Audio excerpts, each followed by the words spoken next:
नमस्कार दोस्तों, स्वागत है आज के इस सेशन में। आज हम बात करेंगे, एक नया ज़िला लेते हैं पाली ज़िले। पाली ज़िले के बारे में अपने बात करेंगे, इसकी भौगोलिक और ऐतिहासिक सभी और इसके सांस्कृतिक जितने भी प्रश्न बनते हैं उतने हमने एमसीक्यू के आधार पे बात करेंगे। करीब करीब 20 और 25 प्रश्नों का समूह है। इसके अलावा जो भी उससे रिलेटेड जितने भी फैक्ट बन रहे हैं उनके बारे में अपने एक एक करके पॉइंट वाइज चर्चा जरूर करेंगे। तो आप पूरे वीडियो को आराम से देखना और उसके तो हर एक कोशिश करना कि जो महत्वपूर्ण पॉइंट है वो लिखने की कोशिश करना। तो शुरू करते हैं आज की सेशन को।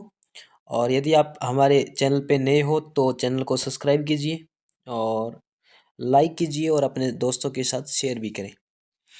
बात करते हैं, आज का जो पहला प्रश्न है वो कुछ इस प्रकार है। पाली जिला कौन सी नदी पर स्थित है? तो जो पाली जिला है कौन सी नदी पे स्थित है? बामनी नदी, बांडी नदी, ज्वाई नदी या उपयुक्त सभी। तो पाली जिला है वो कौन सी नदी पे है? बांडी नदी पे। ठीक है, बांडी नदी पे।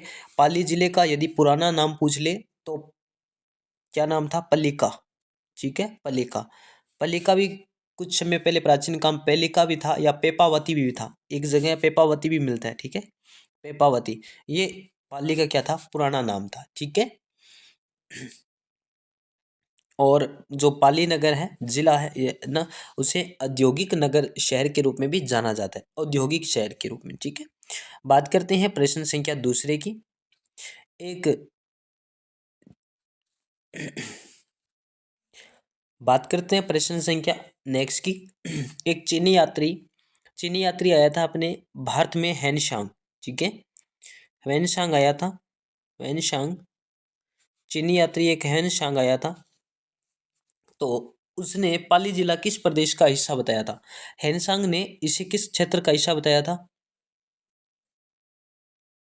और तो इसे गुर्जर प्रदेश के अंदर रखा था। किस कौन से प्रदेश में रखा था? गुर्जर प्रदेश के अंदर। ठीक है, चीनी यात्री हैनसांग आया था जिसने इसे गुर्जर प्रदेश के अंतर्गत रखा था। लेकिन प्राचीन जो गणराज्य थे, प्राचीन जो गणराज्य थे उसके अंतर इसे अर्बुद प्रदेश के अंदर रखा गया था। ठीक है, ये थोड़ा सा दोनों अपने लिए अर्बुद प्रदेश। देखो, जो यात्री आया था वो तो इसको गुर्जर प्रदेश में रखा था, लेकिन प्राचीन जो अपने ग्रंथ है उसमें अर्बुद प्रदेश के अंदर बताया गया। ठीक है, गणराज्यों में। बात करते हैं नेक्स्ट प्रश्न की। धोला चौतरा क्या है? धोला चौतरा या कई जगह चबूतरा भी मिल जाएगा। ठीक है, चबूतरा, धोला चौतरा या चबूतरा क्या है? ये एक क्या है? त्याग की निशानी है। ठीक है, त्याग की निशानी है। और किन की है? पालीवाल ब्राह्मणों की है। ठीक है, पालीवाल ब्राह्मण, पालीवाल ब्राह्मणों की त्याग की निशानी है। ठीक है, निर्मित एक पाली के अंदर त्याग की निशानी है, जिसे चबूतरा या चौतरा भी बोलते हैं। पालीवाल ब्राह्मण पाली के नजदीक के हिस्से में रहते थे और इन्हीं कारण इस प्रदेश का नाम भी पाली पड़ गया। ठीक है, कई जगह ये लोक मान्यता है कि यहाँ पालीवाल ब्राह्मणों का अधिकांश भाग था, इसलिए इस क्षेत्र का नाम भी क्या पड़ गया? पाली पड़ गया। ठीक है, एरनपुरा सैनिक छावनी ने कौन सा नारा दिया था? एरनपुरा जो सैनिक छावनी थी उन्होंने एक नारा दिया था। कौन सा? चलो दिल्ली मारो फिरंगी। ठीक है, चलो दिल्ली मारो फिरंगी का नारा दिया था। कब दिया था? 1857 की क्रांति में दिया था। ठीक है, 1857 की क्रांति के अंदर जो एक छावनी मिलती है, कौन सी मिलती है? एरनपुरा छावनी। ठीक है, एरनपुरा छावनी है। एरनपुरा छावनी एकमात्र छावनी थी, एरनपुरा, जिसने 1857 की क्रांति में चलो दिल्ली मारो फिरंगी का नारा दिया था। ठीक है, करो या मरो का नारा महात्मा गांधी ने दिया था। ठीक है, तो ये अपने लिए इंपॉर्टेंट प्रश्न बन जाते हैं। आगे बात करते हैं प्रश्न नेक्स्ट की। एक युद्ध का नाम मिलता है अपने को, बिथोड़ा का युद्ध या बिथोड़ा का युद्ध भी मिलता है। यहाँ मैं आपको बिथोड़ा का युद्ध, ठीक है, विथोड़ा का एक युद्ध मिलता है। तो ये कब हुआ था युद्ध? ये हुआ था 8 सितंबर 1857 के समय। कब हुआ था? 8 सितंबर 1857 की क्रांति के समय हुआ था। और किस किस के मध्य हुआ था? जो राजकीय सेना थी, राजकीय सेना, और उस समय राजकीय सेना किसके अधीन थी? ठाकुर कुशाल सिंह और ठाकुर कुशाल सिंह के मध्य हुआ था। और एक जो राजकीय सेना उदयपुर की जो सेना थी वो ओनाड सिंह पंवार के समय में आई थी। ओनाड सिंह और ठाकुर कुशाल सिंह के नेतृत्व में हुआ था और ठाकुर कुशाल सिंह इसमें विजयी हुए थे। ठीक है, ठाकुर कुशाल इसमें जीता था। ठाकुर जो कुशाल सिंह थे वो इसमें विजय हुए थे। ठीक है, बिथोड़ा का युद्ध है ये। आगे बात करते हैं नेक्स्ट क्वेश्चन। एक बिथोड़ा के युद्ध के अंदर अंग्रेजों की हार आ गई और अंग्रेजों की हार आने के बाद में अंग्रेजों ने कहा ये तो अपने को इस प्रकार से सारे लोगों में विद्रोह हो जाएगा। तो एजीजी जो गवर्नर जनरल थे उन्होंने बोला कि हम वापस इस पे युद्ध करते हैं और ठाकुर आउआ के किसान पे वापस आउआ के जो ठाकुर थे उन पे वापस से युद्ध हुआ कुशाल सिंह पे। और ये वो 8 सितंबर को होता है और ये 10 दिनों के बाद में 18 सितंबर 1857 के दिन वापस एक युद्ध होता है। और किन किन के मध्य होता है? अंग्रेजी सेना, एक अंग्रेजी सेना थी और अंग्रेजी सेना वीएस क्या थे? ठाकुर कुशाल सिंह थे। ठीक है, कुशाल सिंह। अंग्रेजी सेना के साथ में एक व्यक्ति, ये क्रांतिकारी भी और थे। ठीक है, और पॉलिटिकल एजेंट भी था, मैक मोशन भी था, एजीजी था और जोधपुर के सेना भी इसमें साथ थी। ये इतनी चीज अंग्रेजों के। ठीक है, और कुशाल सिंह थे। इस युद्ध को इस युद्ध को क्या कहते हैं? इस युद्ध को गोरे और कालों का युद्ध भी कहते हैं। ठीक है, गोरे वीएस कालों का युद्ध। ठीक है, गोरे और कालों का युद्ध भी कहते हैं। ये अपने लिए थोड़ा सा इंपॉर्टेंट फैक्ट हो जाता है क्योंकि गोरे और कालों का युद्ध किसे का है? चेलवास के युद्ध को का है, ध्यान रखना। और इसी युद्ध के अंदर क्या हुआ? इसी युद्ध के अंदर जो अंग्रेज अधिकारी मैक मोशन था, मैक मोशन। ठीक है, अंग्रेज अधिकारी मैक मोशन का गर्दन काट के, गर्दन जो है ना वो काट दी थी और काट के इसे आउआ के जो किला है उसके दरवाजे पे टांग दिया था। ठीक है, मैक मोशन की यहाँ से गर्दन अलग कर दी थी। बात करते हैं नेक्स्ट प्रश्न की। उसी के थोड़े दिन बाद में एक युद्ध और होता है, आहुआ का युद्ध, जो 20 जनवरी 1858 को होता है। 20 जनवरी 1858 को एक युद्ध होता है, कौन सा? आहुआ का युद्ध। ठीक है, आहुआ का युद्ध होता है। और देखो उन दोनों युद्ध के अंदर विजयी कौन रहे थे? विजयी रहते हैं ठाकुर कुशाल सिंह। लेकिन बाद में पता है क्या होता है? 20 जनवरी 1858 को एक युद्ध होता है, कौन सा? आहुआ का युद्ध। इसमें भी ठाकुर कुशाल सिंह और अंग्रेज थे। अंग्रेजों और ठाकुर, ये 3 युद्ध हुए थे, ठाकुर अंग्रेज सिंह, कुशाल और ठाकुर कुशाल सिंह के मध्य। ठीक है, 3 युद्ध होते हैं कुशाल सिंह के मध्य। वो दोनों युद्ध कुशाल सिंह जीता थे लेकिन ये युद्ध कुशाल सिंह हार जाते हैं। और इसमें होम्स था, होम्स नाम का एक व्यक्ति आता है। होम्स होम्स अंग्रेजों का एक अधिकारी था। तो होम्स ही इस क्रांति को उसने क्या कर दिया था? दबा दिया था। ठीक है, होम्स ने बिल्कुल इसको दबा दिया था। आगे बात करते हैं प्रश्न संख्या नेक्स्ट की। और इस प्रश्न में बात करें तो 1857 की क्रांति की देवी किसे कहते हैं?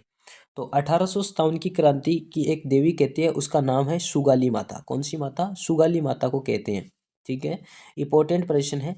सुगाली माता की थोड़ी बात करूं तो इसके 10 सिर होते हैं, 10 सिर होते हैं और 54 हाथ हाथ वाली माता होती है ये। 10 सिर और 54 इसके हाथ होते हैं। और ये ही ठाकुर कुशाल सिंह की क्या थी? इष्ट देवी थी। ठीक है, ठाकुर कुशाल सिंह की क्या थी? इष्ट देवी थी, जिसके 10 हाथ और 54 सिर थे। और बाद में जो वर्तमान में जो ये मूर्ति है, पहले यहाँ आउआ के पास में थी, वर्तमान ये पाली संग्रहालय में रखी हुई है। ठीक है, पाली का एक म्यूजियम है या संग्रहालय है, उसके अंदर रखी है। और पाली का बागड़, ठीक है, पाली का जो बागड़ म्यूजियम है उसके अंदर रखी हुई है। ठीक है, वापिस से बता देता हूँ। 1857 की क्रांति के समय की देवी किसे कहते हैं? सुगाली माता को कहते हैं, जिसमें 10 सिर और 54 हाथ वाली माता कहते हैं। और ये ठाकुर कुशाल सिंह की इष्ट देवी थी। और इसे पाली के अंदर जो बागड़ म्यूजियम है उसके अंदर रखा गया है। एक जो अपना इम्पोर्टेंट प्रश्न बनता है कि यहाँ पे जो एक नारा था, जो फेमस नारा था, वो क्या था? हर हर महादेव का नारा दिया था। ठीक है, हर हर महादेव का, इस प्रकार का शंभू का नारा दिया था। बात करते हैं नेक्स्ट प्रश्न की।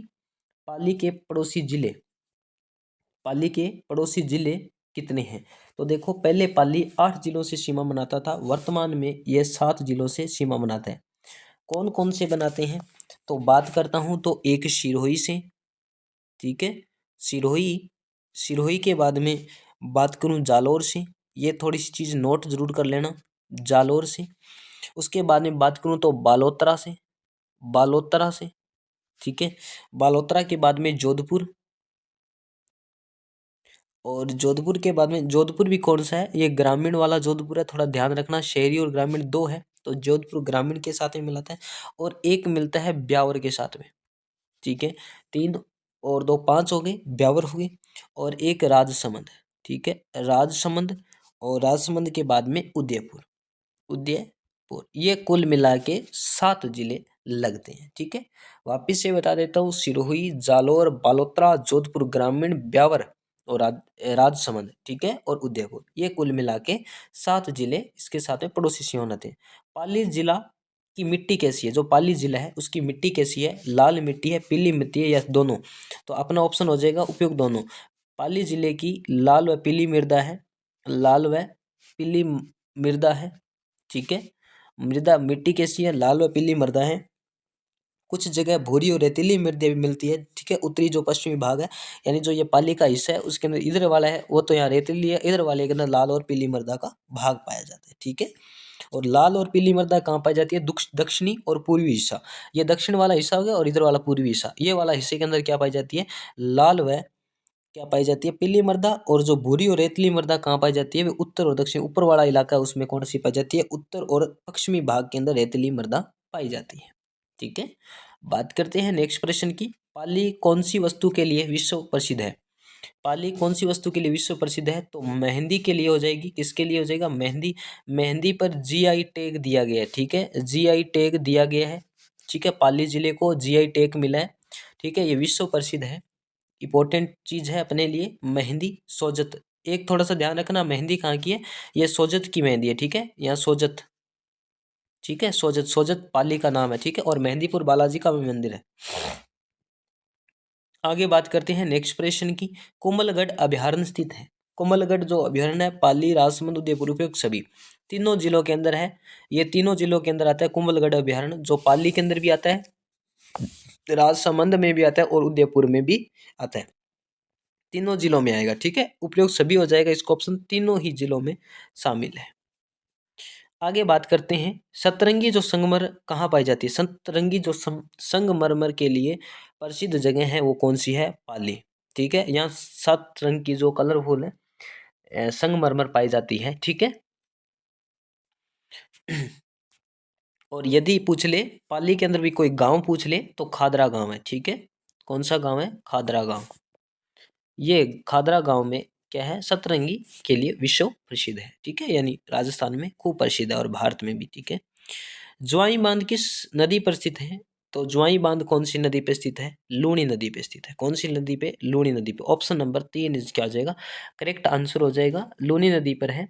और ये और इसको निर्माण महाराजा उमेद ने करवाया था, ठीक है, महाराजा उमेद सिंह ने, ठीक है, ये महाराजा थे, महाराजा उमेद सिंह, ये उदयपुर के महाराजा थे जिन्होंने इनका निर्माण कराया था, ठीक है। और इनके कई बार इंजीनियर पूछे गए हैं, और इंजीनियर कौन थे, एडगर और फर्ग्यूसन थे, एडगर और फर्ग्यूसन दो क्या थे, इंजीनियर थे, वेरी इंपॉर्टेंट है, थोड़ा सा ध्यान रखना।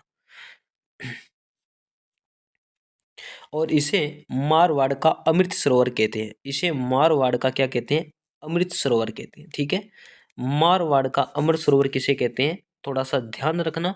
और राजस्थान का पश्चिम में सबसे बड़ा बांध है, राजस्थान का पश्चिम में सबसे बड़ा बांध कौन सा है, ज्वाई बांध है, ज्वाई बांध को राजस्थान का अमृत सरोवर कहते हैं।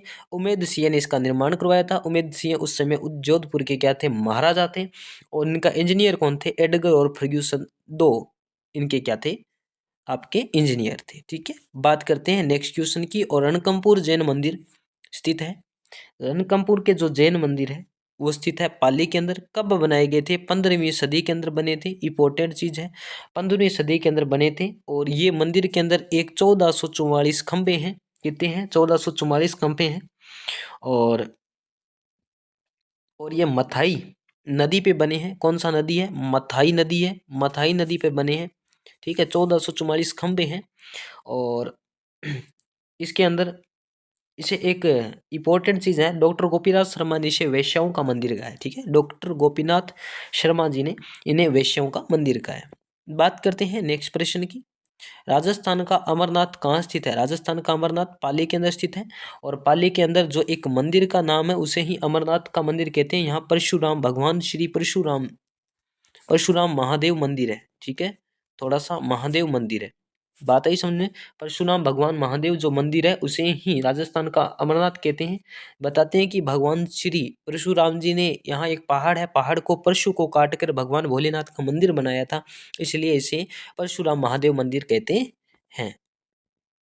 तो ये कुछ इंपॉर्टेंट प्रश्न थे। इसके अलावा एक आधा थोड़ा सा चर्चा और कर लेते हैं, कुछ इंपॉर्टेंट रह गए जैसे कि एक फालना का स्वर्ण मंदिर है, स्वर्ण मंदिर है ये। ठीक है, और ये कहाँ है?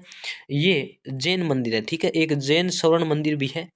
ठीक है, एक जैन स्वर्ण मंदिर भी है। और कहाँ पे है? फालना, ये पाली के अंदर पड़ता है। ये कुछ इंपॉर्टेंट जो अपनों ने बात की थी। और इसके अलावा थोड़ा सा एक देखें तो कुछ अपनों ने महत्वपूर्ण बात की थी। एक ध्यान रखना, एक खुदा बख्श की दरगाह है। ठीक है, खुदा बख्श की जो दरगाह है ना, ये सोजत के अंदर है, ध्यान रखना। खुदा बख्श की दरगाह कहाँ है? सोजत पाली के अंदर स्थित है। तो ये इंपॉर्टेंट अपनों ने बात की, आज चर्चा की। और मिलते हैं कि इसी के साथ एक नेक्स्ट वीडियो में, तब तक के लिए धन्यवाद। जय हिंद।